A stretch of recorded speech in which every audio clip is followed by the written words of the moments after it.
Sa panahon natin ngayon mga ka-riders, napakahirap pa rin talaga maghanap ng trabaho. Yung pag-a-apply pa lang sa requirements, talagang talo na tayo. Mataas ang standard ng employer at mataas din ang kompetisyon pagdating sa mga nag-a-apply. Kaya karamihan sa mga ka-riders natin, nagse-self-employed na lang. Isa nga po sa pagiging self-employed ay yung pag-tricycle. Maganda rin naman ang pagiging self-employed. Wala kang amo, hawak mo ang sarili mong oras. Yun lang talagang kailangan mo magpatuloy at mawawalan ka ng kita sa isang araw kapag tayo po ay hindi gumalaw o hindi nagtrabaho. So ngayon po, samahan ko uli kayo na mag-canvas dito sa Unimar at yung sa gusto pong mag-tricycle ay meron ho ako nakita isang murang pang-tricycle na motor na pwede nyo pong maisama sa inyong pagpipilian. Kaya tara, pasok na po tayo sa Unimar dito po sa Santa Cruz, Laguna. I don't ever slow up, no I don't take shit. I got no love for the fakeness. If you wanna play tough and wanna hate this, I'll always show up. I don't ever slow up, no I don't take shit. I got no love for the fakeness. If you wanna play tough and wanna hate this, I'll always show up and make a statement. I don't ever slow up, no I don't take shit. I got no love for the fakeness. If you wanna play tough and wanna hate this, I'll always show up and make a statement. Everything I do so instinctive and so passionate. Every word I move so descriptive like an adjective. I got a vendetta against people who patented being negative when you should be getting after it. I got facts over tracks, this and that. Spitting slow, spitting fast. I could roast, I could gas. Think I'm okay at last, but I don't know if that can erase all the past. And the pettiness, a reflection of the emptiness. Hilarious, you think you're worth my time, you're delirious. Mysterious, because you hide behind a fake exterior. Inferior, you know I'll always be a bit superior. Get off of me, this ain't no humble brag. I want you to hear words, you can say them back. I want you to feel free from the chains at last, and to believe in what you got, it was built to last, yeah. Now that I've been put through hell, I never got anyone's help. I had to do it all myself. I don't ever slow up, no I don't take shit. I got no love for the fakeness. If you wanna play tough and wanna hate this, I'll always show up and make a statement. I don't ever slow up, no I don't take shit. I got no love for the fakeness. If you wanna play tough and wanna hate this, I'll always show up and make a statement. Gonna learn the consequence of being incompetent. Mental health is confidence, dreams and some modestness. I'm not here to save the day, that's for you to take away. I could play a million mind games, but instead I say something not illogical, something that is topical. Rub it on and watch. Okay, ayan mga ka-riders, sa mga nagbabalak pong magnegosyo or mag-business, na andito po si Suzuki GD110cc. May motorsiklo ka na, may pangtrabaho ka pa. Ano pang hahanapin natin dito sa service na to? Although old model na po ang motorsiklo na to, kundi ako nagkakamali, mga 2017 pa po ito na-release. Pero syempre, ang importante sa atin hindi naman yung model niya, di ba? Ang importante po ay ito, yung kanyang presyo. Ang kanya pong cash price, kita nyo po, sa halagang 49,400, may bago ka ng motorsiklo na pang tricycle. And then kung talagang hindi kaya sa cash, ayan po sa kanyang down payment, magda-down lang po tayo ng 3,900. And then sa 12 months po, 5,172 monthly. Sa 2 taon po, 3,235. At sa 3 taon naman po ay 2,589 monthly. And then meron pa rin po siyang mga rebate syempre, ayan sa baba. Sa ngayon pong September 6, ito po ang na-survey natin na mayroong pinakamababang presyo pagdating po sa motorsiklo pan-tricycle. Yung iba pong pang-tricycle na kagaya nung sa Kawasaki Badja, medyo mataas po dito ng konti. Hindi naman siya papahuli dahil ito po ay Suzuki brand naman. Pero syempre kung mababa nga naman po ang presyo, wag na po natin naasahan na matataas ang kanyang specifications. Unang-una po dito sa kanyang mga lighting system, lalo na po dito sa kanyang headlight. Medyo may pagka-classic siya, di ba? Round shape yung kanyang headlight, and then nakabulb po lahat yung kanyang mga ilaw mula po sa turning signals hanggang sa kanyang headlight. And then of course, ganun din po dito sa kanyang taillight, stoplight, ayan, bulb po ang ginamit. At sa kanyang mga turning signals dito po sa rear, all bulb. Pero bumawi naman po siya pagdating sa kanyang mga accessories, kagaya po nitong kanyang naka-built-in na grab bar o itong top box bracket. Pwede tayo maglagay dito ng box. Pero syempre, pang pag-tricycle, tatanggalin natin pag tayo magra-raise lang ng solo, saka tayo pwede maglagay. Pero ito, ayan, stainless po ang ginamit na bakal dito sa kanyang bracket. And then stainless din po yung kanyang heat guard na metal din. hanggang sa kanya pong kickstart. Ayan. By the way, ano lang po siya sa starting system niya. Kick lang po, wala na po siyang electric start. And then 900 ml naman po ang kanyang engine oil capacity.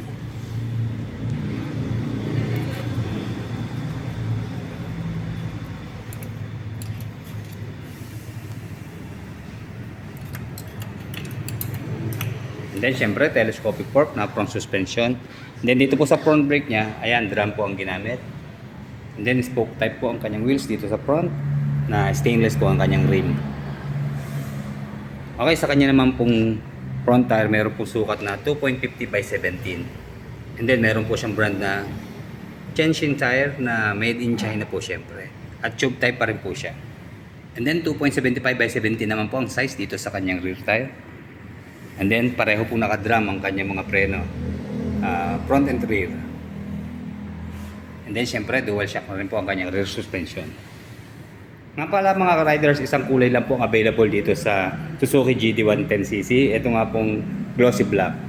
And then mapapansin natin sa kanyang body, di ba, napakalinis. Simple-simple, ayan, nakalagay lang po dito yung kanyang brand na Suzuki. At dito po yung kanyang model name na GD110HU. Then of course, 4-speed manual po ang transmission ng GD110cc. And then kahit medyo old model na siya, pero ito pa rin po yung hinahanap pong accessories or parts dito sa mga motorsiklo, yung meron pong protection yung ating chain. Fully covered na po yung kanyang kadena. So malaking tulong po to para hindi tayo maipit or masingitan o matalsikan ng kanyang langis, di ba? And then mapapansin natin, bulky yung kanyang tangke. Meron po siyang 9 liters na fuel tank capacity. And then kahit carburetor type pa rin po ang kanyang fuel supply system, meron po siyang fuel consumption na 45 kilometers per 1 liter. At tumatakbo rin naman po siya ng 100 kilometers per hour sa kanyang top speed.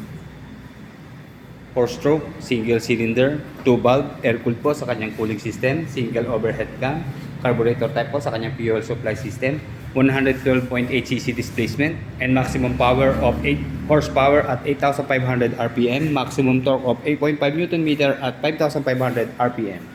Okay, dito po sa kanyang meter gauge, pure analog po siya. Okay, dito po makakita natin yung kanyang speedometer, and then odometer, trip meter, and then dito po sa kabilang side, pagkamalan nyo po siyang digital screen, ano po, pero hindi po, mga indicator po siya ng turning signals, neutral sign, high beam, low beam, at dito po yung kanya namang gear position sa ibabaw. And then hindi lang nakaporma pa yung kanyang side mirror, pero ito po yung kanyang stock na side mirror. Okay, sa kanya naman po mga switches and button, maganda po dito, meron siyang safety features. Kahit old model na siya, meron po siyang passing light. Ayan, itong kulay dilaw po na button. And then, syempre, high beam, low beam sign. Yung kanya pong turning signal sign, horn, at saka yung choke po niya.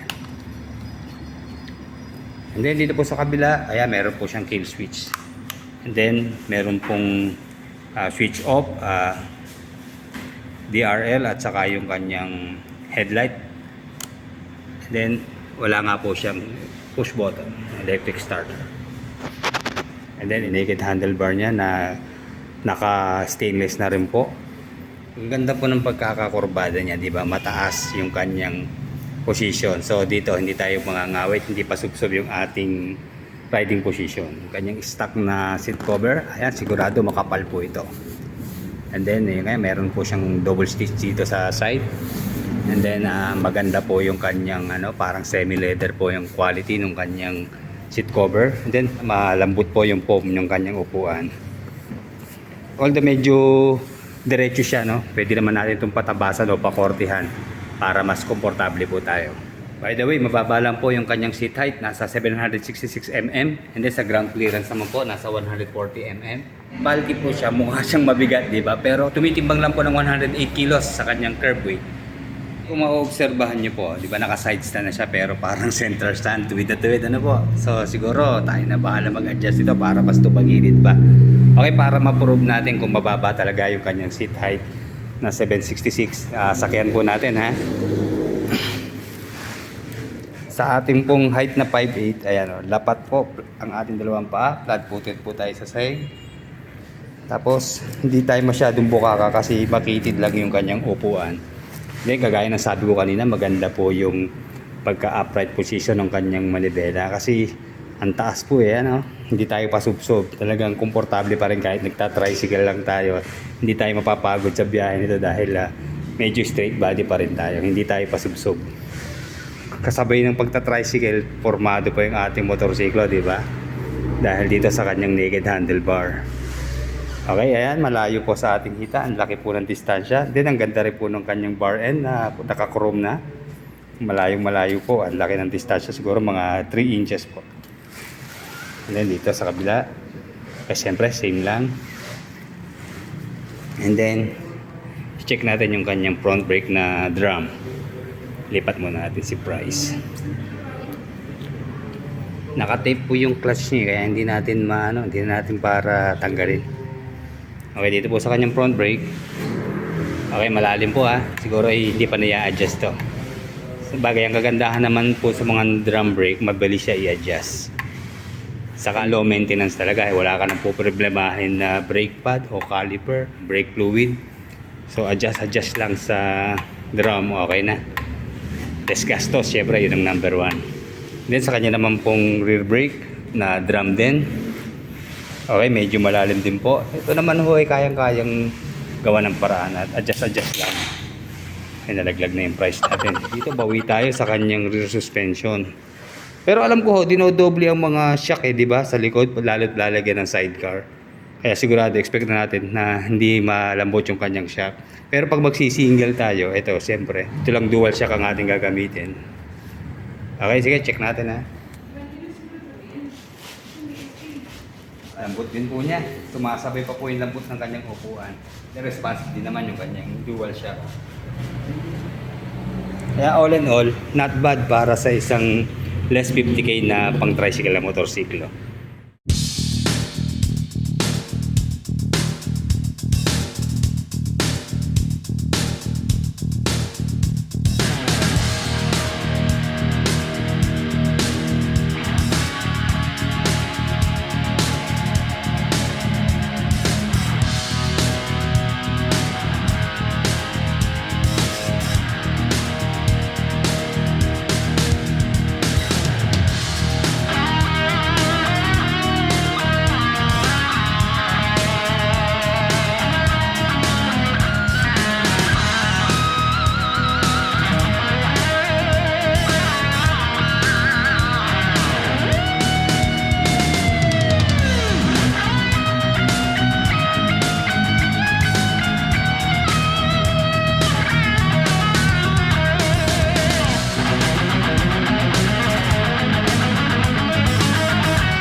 And then mga riders, ito lang po ang kasama niyang freebies. So ito po, papalitan po itong kickstart na to pag lalagyan po ng sidecar. Siyempre mahaba po ito masyado, baka tamaan po yung ating pasahero. So ito ho, palitan ho yan ng maiksi. Ayan. Then meron po rin siyang kasamang basic tools, saka itong kanyang manual. Of course, half-face helmet at saka 1 litrong gasoline po. Okay, sa mga interesado naman po, ito ang kanyang requirements. Sa mga kukuha po, 2 valid ID, siyempre 2x2 pictures, and then kung single naman po, birth certificate, at kapag kasal naman yung kanila po, marriage certificate. And then siyempre kailangan din po nila ng co-maker at same requirements lang din po.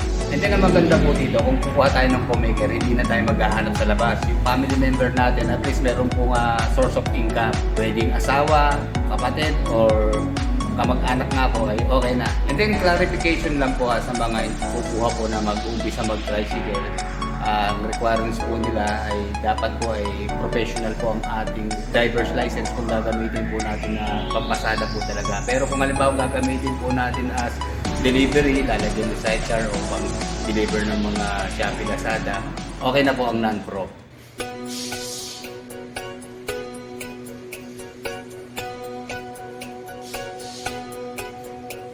Tagal na nating kasama, patuloy sa pag-arangkada tungo sa mga pangarap mo't makamit ang mithiin mo. Walang humpay sa pagtulong, walang tigil sa pagsulong. Kahit saan ika'y dadalhin, marating lang ang iyong tatahakin. New Nemar, una ka dito. New Nemar, dito ay sigurado. Dekalidad at bilis, walang kaparis. Swabe ang biyahe mo sa New Nemar, tiwala ka dito.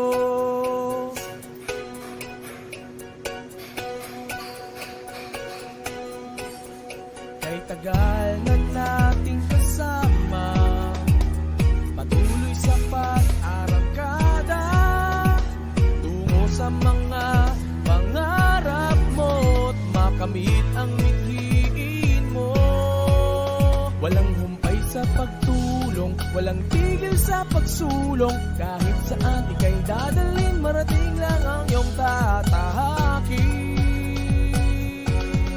New Nemar, una ka dito. New Nemar, dito ay sigurado. Dekalidad at bilis, walang kaparis. Swabe ang biyahe mo sa New Nemar. Tiwala ka dito, masasabi ko sa'yo. Hatid pa pabilis sa oh, hindi pa uhuli nangunguna sa galing. Basta New Nemar, nag-iisa at walang katulad.